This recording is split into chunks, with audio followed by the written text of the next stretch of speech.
கல்வி சுகாதாரத்தில் புரட்சியை ஏற்படுத்தும் செயற்கை நுண்ணறிவு வளர்ச்சியால் வேலைவாய்ப்புகள் பறிபோகாது. பிரான்ஸ் மாநாட்டில் பிரதமர் மோடி அவர்கள் பேச்சு. வேகமாக வளர்ந்து வரும் தொழில்நுட்பமாக செயற்கை நுண்ணறிவு உள்ளது. இந்த தொழில்நுட்பம் சார்ந்த சர்வதேச உச்ச மாநாடு ஒன்று பிரான்ஸ் தலைநகர் பாரிஸில் நடக்கிறது. செயற்கை நுண்ணறிவு செயல்பாட்டு மாநாடு என்ற இந்த 2 நாள் மாநாட்டின் நிகழ்வுகளை நேற்று பிரான்ஸ் அதிபர் இமானுவேல் மேக்ரானுடன் இணைந்து பிரதமர் மோடி அவர்கள் தலைமை தாங்கி நடத்தினார். மாநாட்டில் பேசிய பிரதமர் மோடி அவர்கள் செயற்கை நுண்ணறிவின் பயன்கள் மற்றும் அதை பாதுகாக்க பயன்படுத்துவதன் அவசியம் உள்ளிட்டை குறித்து விரிவாக பேசினார். தனது உரையில் அவர் கூறியதாவது: இந்த நூற்றாண்டில் மனித குலத்துக்கான குறியீட்டை செயற்கை நுண்ணறிவு எழுதுகிறது. அதே நேரம் இது மனித வரலாற்றின் பிற தொழில்நுட்ப மைல்கல்களிலிருந்து மிகவும் வித்தியாசமானது.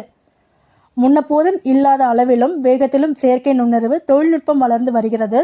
இன்னும் வேகமாக ஏற்றுக்கொள்ளப்பட்டு பயன்படுத்தப்பட்டும் வருகிறது. எல்லைகளை கடந்து தீவிரமான முறையில் ஒன்றை சார்ந்திருந்தல் உள்ளது.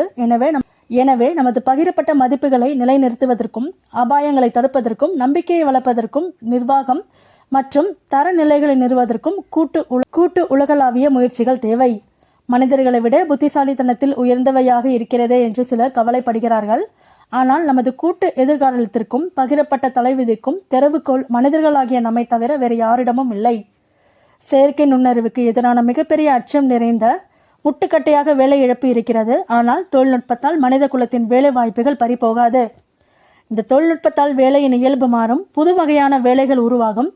செயற்கை நுண்ணறிவு சார்ந்த எதிர்காலத்திற்காக நமது மக்களின் திறன் மேம்பாட்டு மற்றும் மறுதிறன் மேம்பாட்டில் முதலீடு செய்யப்படும். இவ்வாறு அவர் கூறினார்.